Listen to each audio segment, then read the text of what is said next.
The crystalline halls of Elysian Accord Station shimmered like frozen starlight. Orbiting a dying red giant, the station was a marvel of alien engineering. A neutral ground where hundreds of species converged to negotiate peace, trade, and survival. For millennia, it had hosted beings from every corner of the galaxy. Giants of gas, creatures of light, and silicon-based leviathans. But none of them had ever felt the peculiar dread that now rippled through the gathered crowds. The Terrans had arrived.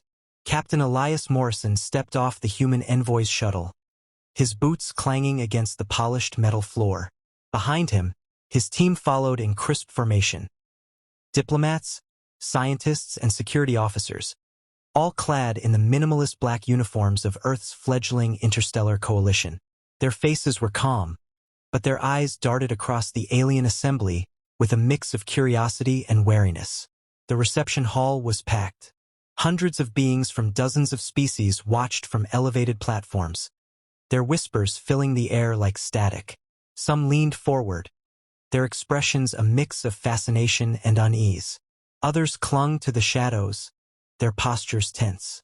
Ambassador Kurith, a tall, avian-like being with shimmering blue feathers, stood at the forefront of the assembly. As a representative of the Galactic Concord, it was her duty to welcome new species. Yet, as she regarded the humans, her claws tapped nervously against the floor. "Captain Morrison," she said, her voice a melody of tones translated by the station's universal linguistic matrix. "On behalf of the Galactic Concord, I extend our greetings. Earth is the first planet from Sector 729Q to achieve faster-than-light travel. A remarkable feat. Considering your history," Morrison smiled, though he noted the edge in her voice. "Thank you, Ambassador. Humanity is honored to be here. We hope to learn from this diverse assembly and share what we can offer." Kurith's black eyes narrowed slightly. She had read the reports. Humanity's path to the stars was littered with chaos. Nuclear wars, ecological collapse, and territorial conflicts that had nearly extinguished them. Yet they had survived. No, not just survived, they had thrived. Against all odds, they had clawed their way out of the ashes of their own destruction and reached for the stars. That resilience, that defiance of the natural order, unsettled her. As she prepared to respond, a soft hum filled the room. A pedestal rose in the center of the chamber, carrying an artifact, a massive, ornately decorated table made of a dense alloy known as clindium. It was an ancient ceremonial object, designed to symbolize unity through cooperation. Traditionally, new species would attempt to move it as a symbolic gesture of their willingness to work with the Concord. For most species, it required at least 6 individuals. "This table has stood in our halls for thousands of cycles," Kurith explained, gesturing toward it. "It is tradition for each new member to demonstrate their unity and effort by shifting it. You may begin." Morrison glanced at the table, his brows knitting slightly. At over 3 meters long and clearly dense, it looked immovable. He turned to his team, who exchanged hesitant glances. Before he could issue an order, Lieutenant Sarah Holt, a muscular security officer, stepped forward. "With all due respect, Captain," she said, rolling her shoulders, "let me try something."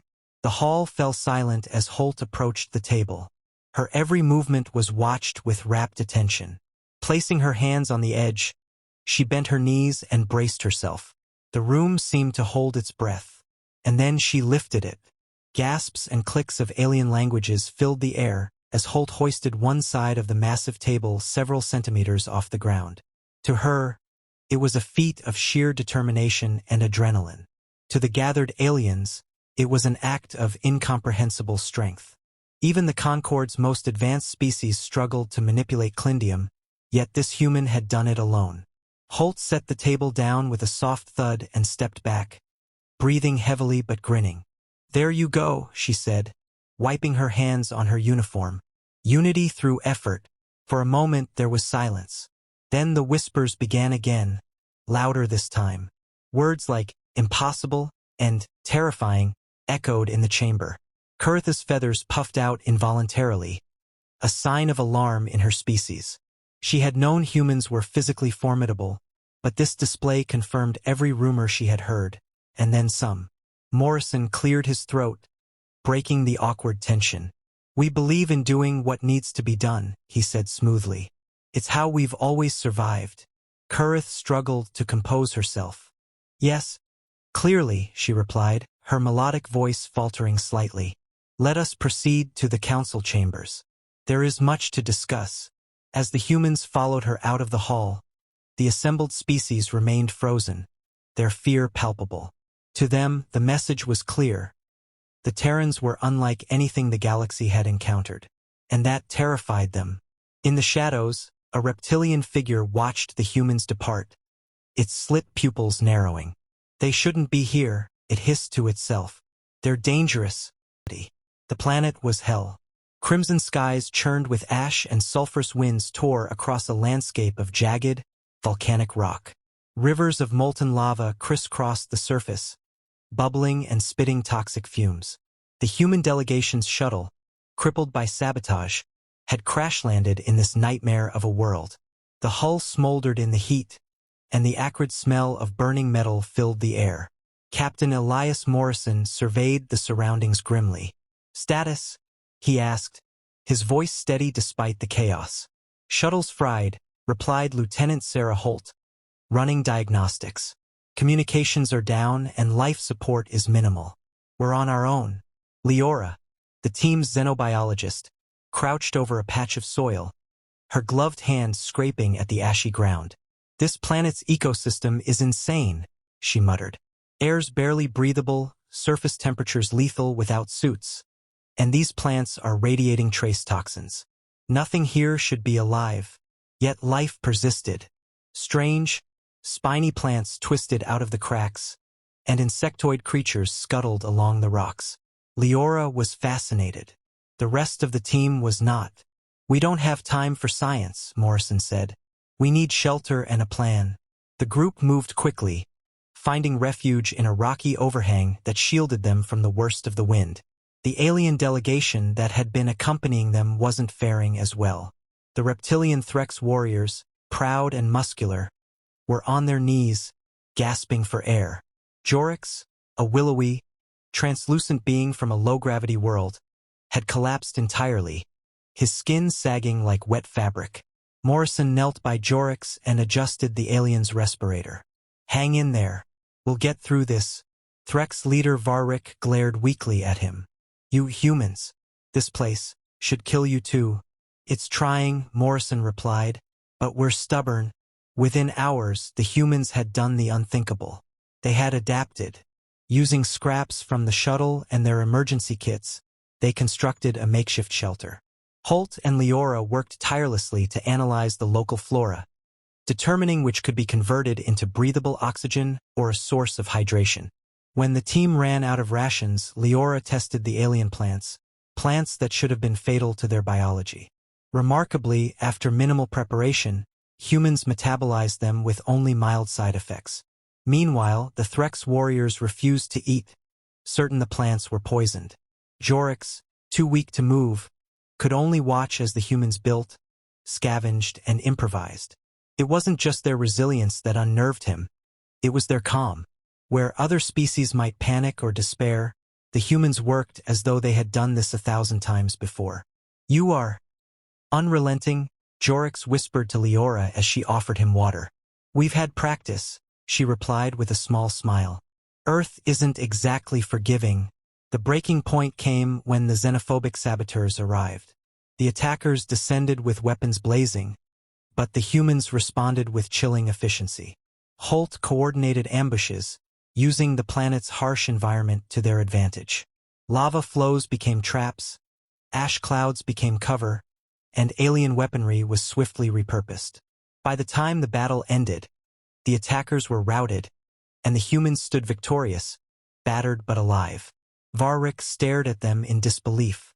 "You turn death into survival," he muttered. "You are unnatural."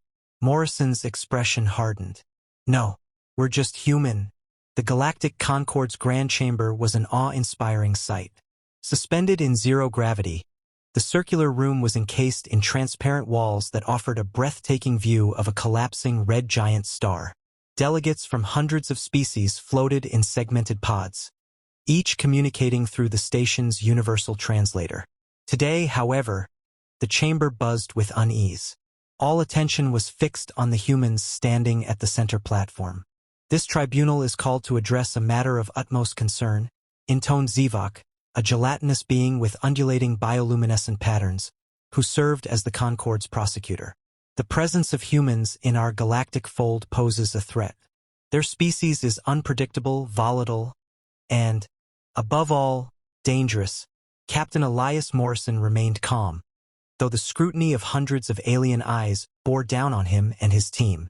Beside him stood Dr. Leora, her hands clasped tightly behind her back. This was not just a hearing, it was an indictment of humanity itself. Zivak continued, pulsating with agitation. Humans possess physical resilience and adaptability unparalleled in the known galaxy. But more alarming is their emotional unpredictability. Rage, vengeance, desperation. These traits make them unstable and untrustworthy. Several delegates murmured their agreement, their voices a blend of clicks, hums, and hisses. Leora stepped forward, her voice steady. With respect, you misunderstand us. Do we? Zivak's glow flickered ominously. Your species has waged countless wars among yourselves. You thrive in chaos and destruction. Your adaptability comes not from harmony but from conflict. Tell me, Dr. Leora, what does that say about your nature? It says that we're survivors, she replied firmly. Yes, humanity has faced wars and disasters, many of them self-inflicted. But we learned from them. We grew because we had to. And we carry that determination with us. Not to conquer but to endure. Zivak emitted a dismissive ripple. And yet, your emotions drive you to irrationality. Your rage led you to brutally repel the saboteurs on Klyros 4. Your desperation allows you to consume toxic substances without hesitation. How can we trust beings who let emotions dictate their actions? Leora's lips tightened, and for a moment, she hesitated. Then she stepped forward, addressing the entire chamber. You see emotion as a weakness. I say it's our greatest strength. The chamber fell silent. Even Zivak's glow dimmed. Leora took a deep breath, her voice rising with passion. Humans feel deeply because we care deeply. Rage drives us to protect what we love. Desperation pushes us to find solutions where others see none. Hope keeps us moving forward when the odds are impossible. She gestured toward the delegates. You fear us because you don't understand how we can endure so much pain and still stand. But it's not just about survival. It's about fighting for what matters. About building a future, no matter how hard the path. To illustrate her point, Leora tapped a device on her wrist. A recording began to play, a human symphony, raw and haunting. The music filled the chamber, resonating with every alien present. Many shivered or recoiled, overwhelmed by the intensity of the sound. That, Leora said softly, is what it means to be human, to take emotion, fear, love, grief, and turn it into something powerful. The chamber remained silent for a long moment. Even Zivak seemed subdued, their glow now dim. Finally, Captain Morrison broke the silence. We don't ask for your fear or admiration. We ask only for the chance to prove that our emotions make us better allies, not worse. As the humans stepped back, whispers rippled through the chamber. For the first time, the delegates didn't see humans as mere threats. They saw them as something far more complicated and far more formidable. The Galactic Concorde had never been so divided. For days, the humans' fate hung in the balance as delegates debated in their private chambers. Fear gripped many of them, their discussions dominated by questions of what humanity could become if allowed to spread among the stars. Could they be trusted? Could they be controlled? Or would they, as some feared, remake the galaxy in their own unpredictable image? Captain Elias Morrison and his team waited in enforced isolation aboard their assigned quarters on the station. The tension was palpable, but the humans remained calm. They had faced worse odds before. In the council chamber, the final vote began. Zivak, the Concorde's prosecutor, floated forward to deliver his closing statement. His gelatinous form rippled with urgency, colors flashing in rapid succession. "We cannot allow these humans to remain among us," he declared. "They are anomalies, creatures born of chaos, thriving where no others could survive. They manipulate environments, weaponize emotions, and twist adversity into strength. If we permit their kind to integrate, it is only a matter of time before they dominate." Several delegates murmured their agreement, while others glanced at each other uneasily. It was no secret that Zivok's words resonated with many. The Threx leader Varric, seated on his platform, nodded grimly. He had seen the humans' ferocity firsthand. But then, Ambassador Kurith rose. Her shimmering feathers glinted in the soft light, her avian eyes sharp as she addressed the assembly. "I have heard the arguments against humanity," she began. "And yes, they are formidable. Their physical and emotional traits set them apart from any species we have encountered. But that is precisely why we must welcome them." Gasps echoed through the chamber. Kurith raised a claw to silence the uproar.